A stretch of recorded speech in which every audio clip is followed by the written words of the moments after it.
Напоследък все по-често попадам на коментари и видеа за това как зли духове, енергийни вампири или ниски астрали пият енергията ни и смукват живота ни и любимото ми. Водят се енергийни войни за душите ни. Затова реших да направя видео, с което бих искала да дам една различна гледна точка за това вярване. Да, за мен това е просто едно негативно убеждение, измислено от някой, за да плаши хората с цел лична изгода. Защото колкото по-оплашен един човек, толкова по-лесно е да бъде манипулиран. А както знаем, желанието за власт е много силен мотиватор. И това само по себе си може да създаде такава реалност, в която ще попаднат всички, които повярват в нея.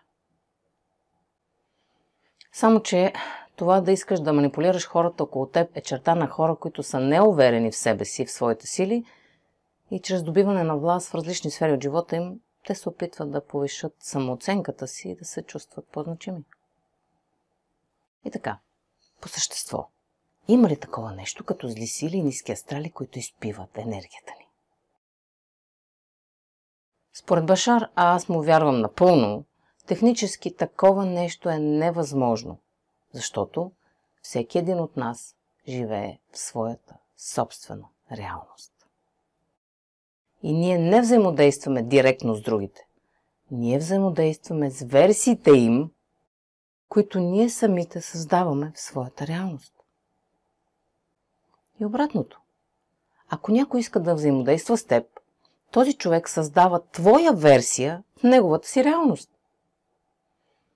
Затова някои хора могат да мислят, че ти си един прекрасен и положителен човек и да се радват, когато те видят, докато други не могат да те понасят и се стараят да те избягват на всяка цена. Те просто са си създали такава твоя версия в тяхната реалност и си взаимодействат с тази ти версия, без да подозират, че това не е истинската ти същност, а само тяхна проекция, чрез която те учат себе си на нещо важно. Може да научиш повече за това в видеото ми взаимоотношенията като отражения.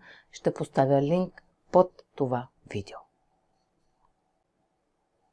Да, несъмнено във Вселената има всякакви същества, обитаващи различни вибрационни честоти. Но, ако ти не ги поканиш и не създадеш техни версии в твоята реалност, те няма да могат да взаимодействат с теб. Много бих искала да разбереш от това видео, че всеки един от нас, на база убежденията си за света, може да си създаде преживяване за намеса или за прикачване от зли сили или ниски астрали към себе си. Като това преживяване и това усещане го създаваме от своята собствена енергия. Разбираш ли парадокса тук?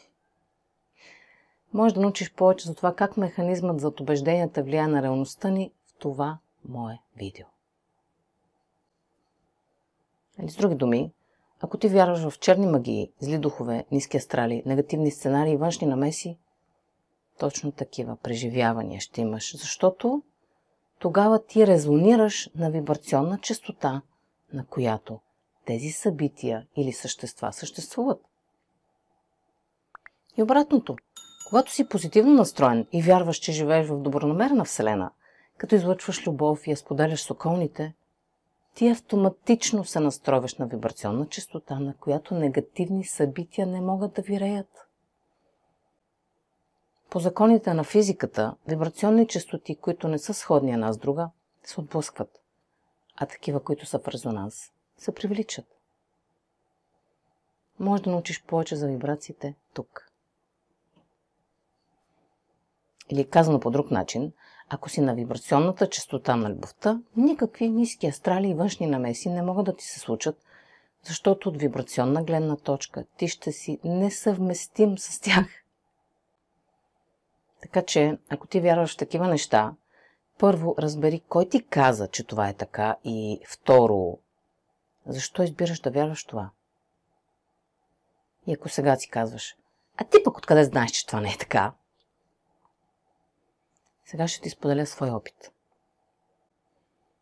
Дълго време и аз вярвах в такива щуроти и колкото повече вярвах, че нещо ме атакува, толкова по-атакувана и загрозена от опасност се чувствах. Съответно това подсилваше убеждението ми, а това създаваше още обстоятелства за външна намеса и атака. Обаче в момента, в който промених убежденията си, осъзнах, че само ако вярвам в такива истории, те се появяват в живота ми. Прилагайки учението на Башар, си върнах силата обратно. От тогава вратата ми е затворена за всичко, което не вибрира на честотата на любовта. Дори за миг не съм се почувствала атакувана, или ако имало единични случаи, в които съм усещала, че не съм в безопасност, то е било защото съм имала подобно негативно убеждение за себе си или за света около мен. И веднага след като успях да трансформирам това негативно убеждение в позитивно, преживяването ми също се променяше. Така че, разбери защо избираш да вярваш в такива сценарии и какво печелиш, като правиш този избор. Осъзнато или не, ние вярваме, че имаме някаква изгода, някаква печалба, когато правим своите избори. Иначе няма да ги правим. Всички ние сме водени от стремежа си към удоволствие и от този да избягваме болката. Може да научиш повече за мотивационния ни механизъм в това мое видео. Накратко, всички ние сме свободни да вярваме в каквото изберем. И това, в което вярваме, определя това, в каква реалност живеем. Така че ако ти имаш убеждения, които ти казват, че имаш някакви негативни външни влияния, че си атакуван от зли сили или ниски астрали, или си на земята, за да изкупваш грехове, защото си лош човек, бих те посъветвала да започнеш да работиш с убежденията си, ако искаш да имаш различни преживявания, разбира се. В твоя помощ създадох това видео, в което давам 4 лесни стъпки, с които можеш да трансформираш негативните си убеждения в позитивни. Ще оставя линк към него в описанието под това видео. И така за финал бих казала следното. Бъди внимателен кой каниш в енергийния си дом. Ако не желаеш да си храна за ниски астрали, поддържай вибрационната си честота висока. Практични идеи как можеш да правиш това има във всяко мое видео в този YouTube канал, който създадох с една основна цел. Да ти даде самовластяваща гледна точка и кураж да промениш убежденията си, за да можеш и ти да живееш живот изпълнен щастие, смях и изобилие. И ако това видео ти помогна, ще се радвам да го споделиш, харесаш и да го коментираш. От сърце благодаря на тези от вас, които с месечно членство подкрепят финансово канала. Това ми дава възможност да продължа да правя такива видеа. До скоро!